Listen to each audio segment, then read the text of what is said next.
జై శ్రీమన్నారాయణ. మీ శ్రీవారదాసుడు. ఈరోజు మనం ఆదిత్య ఆరోగ్య స్తోత్రం గురించి చెప్పుకుందాం. అయితే చాలామంది ఆరోగ్యం బాగుండాలి, ఆరోగ్యం ఎప్పుడూ కూడా చాలా బాగుండాలి అని కోరుకునే వాళ్ళు ఉన్నారు. వాళ్ళందరూ అడిగే ప్రశ్నలకి మనం ఆదిత్య హృదయం గురించి చెప్పాం. అంతేకాకుండా సూర్యమండల స్తోత్రం ఒకటి చెప్పాం. ఇలా చాలా ఉన్నాయి. అయితే ఇది ప్రత్యేకంగా చూడండి, సూర్య భగవానుడికి సంబంధించిన ఈ స్తోత్రంలో నిక్షిప్తమై ఉన్న పదం చూడండి, ఆరోగ్య. ఆదిత్య ఆరోగ్య స్తోత్రము. ఇది ప్రతిరోజు ఒక్కసారి చదువుకుంటే చాలా చాలా మంచి ఆరోగ్యం కలుగుతుంది. అంతేకాకుండా ఇది చదువుతున్నప్పుడు ఆదివారం నాడు ఒంటిపూట భోజనం చేయాలి, ఉపవాసం ఉండాలి. ఆదివారం నాడు ఒంటిపూట భోజనం చేసి ఉపవాసం ఉండి ఆ రోజు కూడా ఒక్కసారి చదువుకోవాలి. తర్వాత ప్రతిరోజు ఆచరించాలి. ఒక్కసారి చదువుకుంటే మంచి ఆరోగ్యం, మీ కుటుంబం ఇంటిల్లిపాది ప్రతి ఒక్కరికి కూడా మంచి ఆరోగ్యంతో పాటు సిరి సంపదలు కలుగుతాయి.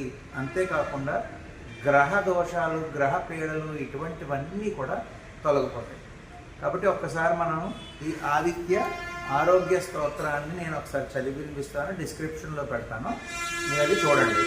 నమ సూర్యాయ నిత్యాయ రవయే కార్యభానవే భాస్కరాయ మతంగాయ మార్తాండాయ వివస్వతే ఆదిత్యాయాదిదేవాయ నమస్తే రశ్మిమాలినే దివాకరాయ దీప్తాయ అగ్నయే మహిరాయ చ నమో గోపతయే నిత్యం దివాం చ పతయే నమః నమో ధాత్రే విధాత్రే చ అర్యమ్నే వరుణాయ చ ఉష్ణే భగాయ మిత్రాయ పర్జన్యాయాం శవే నమః నమో హితకృతే నిత్యం ధర్మాయ తపనాయ చ హరయే హరితస్వాయ విశ్వస్య పతయే నమః విష్ణవే బ్రహ్మణే నిత్యం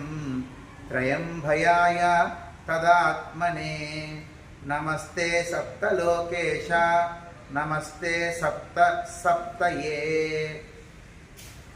ఏకస్మై నమస్తుభ్య మేకచక్రరథాయ చ జ్యోతిషాం పతయే నిత్యం సర్వప్రాణభృతే నమః హితాయ సర్వభూతానాం శివాయాక్తిహరాయ చ నమః పద్మప్రబోధాయ నమో వేదాదిమూర్తయే కాదిజాయ నమస్తుభ్యం నమస్తారాసుతాయ చ భీమజాయ నమస్తుభ్యం పావకాయ చ వై నమః దిషణాయ నమో నిత్యం నమః కృష్ణాయ నితాదదా నమః కృష్ణాయ నితధా నమోస్త్వదితి పుత్రాయ నమో లక్ష్యాయ నిత్యసః ఏతాన్యాదిత్యనామాని మయా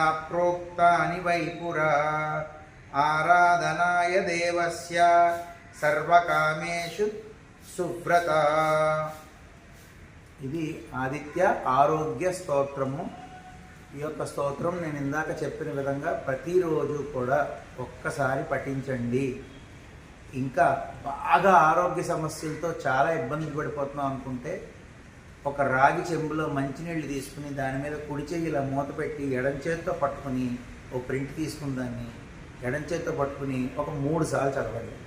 అది కూడా ఎప్పుడు సూర్యోదయ సమయంలో సూర్యుడికి ఎదురుగుండా కూర్చుని ఒక ఆసనం వేసుకుని కూర్చుని చదవండి. చదివిన తర్వాత ఆ కుడి చేయి తీసి ఆ నీళ్ళు ఏవైతే రాగి చెంబులో నీళ్ళు ఏవైతే ఉంటాయో ఆ నీళ్ళని ఎవరికైతే ఆరోగ్యం బాలేదో వాళ్ళకి తాగించండి. ఇంటిల్లిపాది తాగండి. చాలా చాలా మంచి ఫలితం దక్కుతుంది. సిరి సంపదలు కూడా వస్తాయి. ఇంటిల్లిపాది కూడా అష్టైశ్వర్యాలతో వర్ధిల్తారు. అందరూ పాటించండి. మీకు నచ్చినట్లయితే ఒక లైక్ చేయండి యూట్యూబ్ మన వీడియోకి. అంటే లైక్ చేస్తే మీరు పంపించకుండానే 10 మందికి వెళ్తుంది అని చెప్పారు. ఒక లైక్ చేయండి. ఎవరికైతే ఆరోగ్యం బాగాలేదో వారికి షేర్ చేసి సహాయం చేయండి, వాళ్ళకి ఉపయోగపడుతుందేమో, చదవగలరేమో చూద్దాం. జై శ్రీమన్నారాయణ, మీ శ్రీవారిదాసు.